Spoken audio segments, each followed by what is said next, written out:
Yahya Sinwar കൊല്ലപ്പെട്ടോ? ഇങ്ങനെയൊരു വാർത്ത കഴിഞ്ഞ 1-2 ദിവസമായി അന്തരീക്ഷത്തിൽ നിൽക്കുകയാണ്. എന്തായിരിക്കാം ഇങ്ങനെയൊരു വാർത്ത പരക്കുന്നതിൻ്റെയും പ്രചരിപ്പിക്കുന്നതിൻ്റെയും പിന്നിലെന്ന് എപ്പോഴെങ്കിലും ആലോചിച്ചിട്ടുണ്ടോ? യഹ്യ സിൻവാർ കൊല്ലപ്പെട്ടേക്കാം എന്നാണ് ടൈംസ് ഓഫ് ഇസ്രയേൽ പറയുന്നത്. അതേസമയം സിൻവാർ കൊല്ലപ്പെട്ടതുമായി ബന്ധപ്പെട്ട് ഒരു തെളിവും ടൈംസ് ഓഫ് ഇസ്രയേലോ ഹീബ്രു മാധ്യമങ്ങളോ ഈ വാർത്ത ഏറ്റുപിടിച്ച ഇസ്രയേലിലെ തന്നെ മറ്റു മാധ്യമങ്ങളോ ഒന്നും ഇതുവരെയും പുറത്തുവിട്ടിട്ടില്ല. ഇങ്ങനൊരു വാർത്ത പരക്കുവാനുള്ള പ്രധാന കാരണമായി പറയപ്പെടുന്നത് യഹ്യ സിൻവാറിനെ കുറിച്ച് ഒരു വിവരവും ഇല്ലെന്നതിനാലാണ്.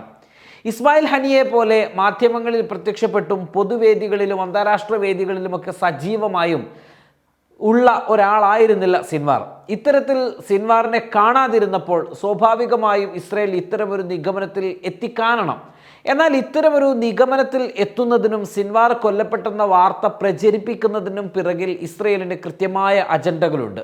ഇവിടെ ഇന്ത്യയിൽ, എന്തിന് കേരളത്തിലെ മലയാളത്തിലെ ഒരു മുഖ്യധാര കോർപ്പറേറ്റ് മാധ്യമം വരെ അത്യുത്സാഹത്തോടെയാണ് ഈ വാർത്ത റിപ്പോർട്ട് ചെയ്തത് എന്ന് മാത്രമല്ല, മൊസാദ് തലവൻ്റെ ബുദ്ധിയെയും അതിവൈദഗ്ധ്യത്തെയും വീര്യത്തെയും ഒക്കെ വാനോളം പുകഴ്ത്തുന്നുമുണ്ട് മലയാളത്തിലെ ആ പ്രമുഖ കോർപ്പറേറ്റ് ദൃശ്യമാധ്യമം.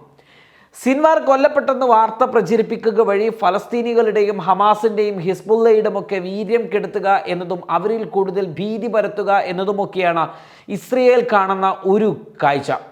ഗാസയിൽ പഠിച്ച പണി 18 പയറ്റിയിട്ടും ഇസ്രയേൽ പരാജയമുഖത്ത് തന്നെ നിൽക്കുന്നതാണ് ലോകം ഇസ്രയേലിനെ കണ്ടുകൊണ്ടിരിക്കുന്നത്.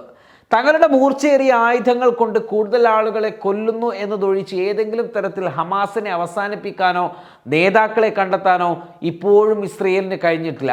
ഒരു തുരങ്കത്താവളവും ഇസ്രയേൽ കണ്ടെത്തിയിട്ടില്ല. ബന്ദികളെ മോചിപ്പിക്കാൻ അവർക്ക് കഴിഞ്ഞിട്ടില്ല. ഗസയെ ആളില്ലാ മരുഭൂമിയാക്കുമെന്ന് പ്രഖ്യാപിച്ച് ആരംഭിച്ച യുദ്ധമുഖത്ത് ഇപ്പോഴും ഇസ്രയേൽ തങ്ങളുടെ പ്രഖ്യാപിത ലക്ഷ്യം പോലും നടപ്പിലാക്കാൻ കഴിയാതെ പതറുന്ന അലയുന്ന കാഴ്ചയാണ് കാണുന്നത്. ഇസ്രയേലിൻ്റെ ഈ അവസ്ഥ ലോകം കണ്ടത് അതിദയനീയവും അതേസമയം തന്നെ ഇസ്രയേലിൻ്റെ ക്രൂരതയും കണ്ടുകൊണ്ടാണ്. ഏറ്റവും മികച്ച സൈനിക സാങ്കേതിക കരുത്തുള്ള രാജ്യവും മറ്റൊരു രാജ്യത്തിൻ്റെ, അതും അമേരിക്കയുടെ സഹായത്തോടെയല്ലാതെ യുദ്ധമുഖത്ത് പ്രവർത്തിക്കുന്നില്ല എന്നത് തന്നെ ഇസ്രയേലിൻ്റെ ഏറ്റവും വലിയ പരാജയമാണ്. അതുകൂടാതെയാണ് യുദ്ധമുഖത്തെ നിരന്തരമായ തിരിച്ചടികൾ, രാഷ്ട്രീയമായ പിരിമുറുക്കങ്ങൾ, രാഷ്ട്രീയമായ എതിരഭിപ്രായങ്ങൾ. ഇതിനെല്ലാം പുറമെ പാശ്ചാത്യ മാധ്യമങ്ങളുടെ സപ്പോർട്ട്. പാശ്ചാത്യ മാധ്യമങ്ങൾ ഫലസ്തീനിൽ പൊരുതുന്ന ജനതയെ, ഫലസ്തീനികളെ വിശേഷിപ്പിച്ചതും ലോകത്തോട് മുൻപൊക്കെ പറഞ്ഞിരുന്നതുമെല്ലാം അവർക്കൊരു ഭീകര മുഖം നൽകിക്കൊണ്ടായിരുന്നു. അങ്ങനെ ആ ഫലസ്തീൻ ജനതയെ തെറ്റിദ്ധരിച്ച നിരവധി രാഷ്ട്രങ്ങളുണ്ടായിരുന്നു.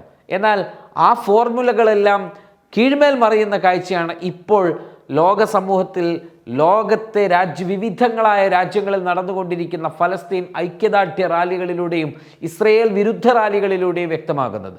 ഫലസ്തീൻ വിരുദ്ധതയിൽ ഊന്നിയ ജൂതരാഷ്ട്രം എന്ന അതിവൈകാരിക തീവ്ര ദേശീയത സ്വന്തം രാജ്യത്തെ ജനതയിൽ കുത്തിവെച്ചുകൊണ്ടാണ് ഇസ്രയേലിനകത്തെ ഭരണ പ്രതിപക്ഷ രാഷ്ട്രീയ പാർട്ടികളുടെ നിലനിൽപ്പ് പോലുമുള്ളത്. ഈ സാഹചര്യങ്ങളെ ഇസ്രയേൽ അഭിമുഖീകരിക്കുമ്പോൾ തന്നെ ഈ കടന്നാക്രമണത്തിൽ കൊല്ലപ്പെട്ട ഫലസ്തീൻ ജനതക്കൊപ്പം നിൽക്കാൻ ലോകം തയ്യാറായി എന്നതാണ് ഇസ്രയേലിനേറ്റം ഒരടി. ഇസ്രയേലികൾക്ക് ലോക സമൂഹത്തിനിടയിൽ വലിയ എതിർപ്പുകളും അവർക്ക് അവമതിപ്പുകളും ഉണ്ടാക്കുന്ന കാഴ്ചയും കണ്ടുകൊണ്ടിരിക്കുകയാണ്. യുദ്ധമുഖത്തെ പതർച്ചയും ബന്ദിമോചനം നീളുന്നതും സ്വന്തം രാജ്യത്തെ ജനതയിലും അമർഷമുളവാക്കി. ഇതിനെ മറികടക്കാൻ ശ്രമിക്കുന്നതിൻ്റെ ഭാഗമായിട്ടും തങ്ങൾ എന്തിനും പോന്നവരാണെന്ന് തെളിയിക്കാനും വേണ്ടിയാണ് ഇസ്മായിൽ ഹനിയെ ടെഹ്റാൻ്റെ അതീവ സെക്യൂരിറ്റി സിസ്റ്റത്തിനകത്ത് വെച്ച് മൊസാദ് കൊലപ്പെടുത്തുന്നത്. ഇതിനു പുറമെ പേജർ ആക്രമണം സംഘടിപ്പിച്ചത്. എന്നാൽ ഈ ആക്രമണവും ഇസ്രയേൽ തിരിച്ചടിയാണ് ഉണ്ടാക്കിയത്. ഹനിയയുടെ കൊലപാതകം ഇസ്രയേൽ ചെയ്ത ഏറ്റവും വലിയ മണ്ടത്തരമാണെന്ന് അമേരിക്ക പോലും വിശേഷിപ്പിക്കുന്നിടത്തേക്ക് കാര്യങ്ങളെത്തി. ഒരു അന്താരാഷ്ട്ര കമ്പനിയെ ഉപയോഗിച്ച് മൊസാദ് നടത്തിയ പേജർ ആക്രമണത്തിലൂടെ ഇസ്രയേലിൻ്റെ പ്രൊഡക്റ്റുകൾക്ക് മേൽ കരിനിഴലും സംശയങ്ങളും വീണുകൊണ്ടിരിക്കുകയാണ്. മറ്റു രാജ്യങ്ങൾ ഇനി എങ്ങനെയാണ് ഇസ്രയേലിൻ്റെ പ്രോഡക്റ്റ് വിശ്വസിച്ചുകൊണ്ട് വാങ്ങുക എന്നിടത്തേക്ക് പോലും കാര്യങ്ങളെത്തി.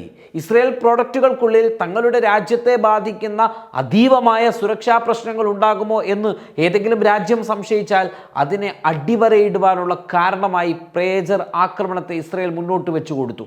ഇതിൻ്റെ ഭവിഷ്യത്ത് ഒരു പക്ഷേ ഇസ്രയേലിൻ്റെ കയറ്റുമതി മേഖലയിൽ ഇനി നമുക്ക് കാണാൻ സാധിക്കും. ഇവയെല്ലാം ലോകത്ത് ചർച്ചയായ സാഹചര്യത്തിലാണ് ഇസ്രയേലികളെ ആനന്ദം കൊള്ളിക്കാനും നഷ്ടമായ ഇമേജ് തിരിച്ചു പിടിക്കാനുമായി ചില അന്താരാഷ്ട്ര മാധ്യമങ്ങളെ കൂട്ടുപിടിച്ചുകൊണ്ട് സിൻവാറിൻ്റെ കൊലപാതക വാർത്ത ടൈംസ് ഓഫ് ഇസ്രയേൽ പുറത്തുവിടുന്നത്. എന്നാൽ അതൊരു ഉണ്ടയില്ല വെടി മാത്രമായി അവശേഷിക്കുകയാണ് ചെയ്തത്. അല്ലെങ്കിൽ തെളിവ് നൽകാൻ ഇസ്രയേൽ മുന്നോട്ട് വരണം. ഇനി സിൻവാർ എന്തുകൊണ്ട് പ്രത്യക്ഷപ്പെടുന്നില്ലെന്നതിന് ധാരാളം ന്യായങ്ങളുണ്ട്. കാരണം ഇസ്രയേലിൻ്റെ ചാരവലയം അത്രമേൽ ശക്തമാണ്. മാത്രവുമല്ല ആക്രമണവും. ഗാസയിൽ നടത്തിയ ആക്രമണത്തിൽ യഹ്യ സിൻവാർ കുടുംബസമേതം കൊല്ലപ്പെട്ടേക്കാം എന്നാണ് ഇസ്രയേൽ പറയുന്നത്. പക്ഷേ തെളിവെവിടെ? Waytonikah.com, the exclusive Muslim matrimonial site.